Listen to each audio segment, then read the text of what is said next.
श्रीराम समर्थ. 27 नोव्हेंबरचे प्रवचन. निर्गुणाची जाणीव ठेवून सगुणोपासनेत राहावे. समजा आपल्याला एका गावाला जायचे आहे.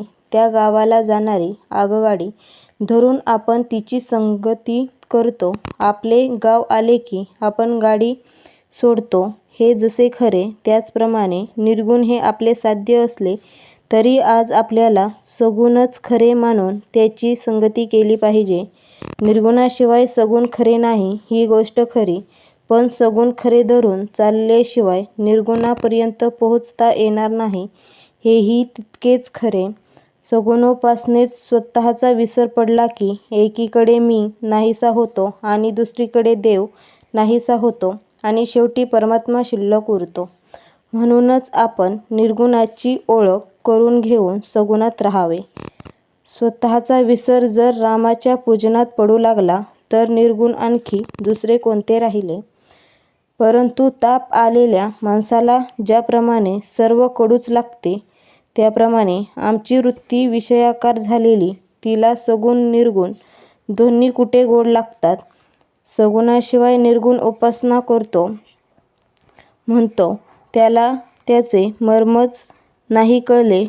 वस्तुतः तो सगुण उपासनाच करीत असतो, पण त्याचे त्यालाच नाही कळत.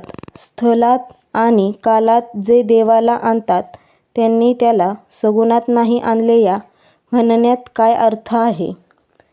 परमार्थाविषयी आपल्या काही विचित्र कल्पना असतात. अगदी अडाणीपणा पत्करला, पण हे विपरीत ज्ञान नको. सूर्य हा आपल्या आधी होता, आज आहे आणि पुढेही राहणार आहे.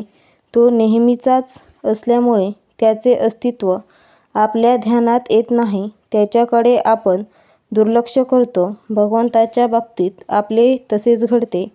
एखादा नास्तिक जर म्हणाला की देव नाहीच, तो कुठे आहे हे दाखवा, तर त्याला असे उत्तर देऊन अडविता येईल की देव कुठे नाही हे दाखवा, पण हा उत्तम मार्ग नव्हे. देव नाही असे म्हणणारालासुद्धा त्या स्वरूपाचे काहीतरी आहे ही जाणीव असतेच, फक्त तो त्याला निरनिराळी नावे देतो.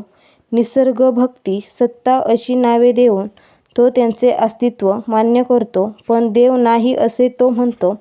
जे आहे असे त्याला वाटते, तोच देव समजावा. मनुष्याला जितके ज्ञान असते तितके लिहिता येत नाही, जितके लिहिलेले असते तितके वाचणाऱ्याला समजत नाही, त्याला जितके समजलेले असते तितके सांगता येत नाही आणि ऐकणाऱ्याला तो जितके सांगतो तितके कळत नाही. म्हणून मूळ वस्तूचे वर्णन स्वतः अनुभव घेऊनच समजावे.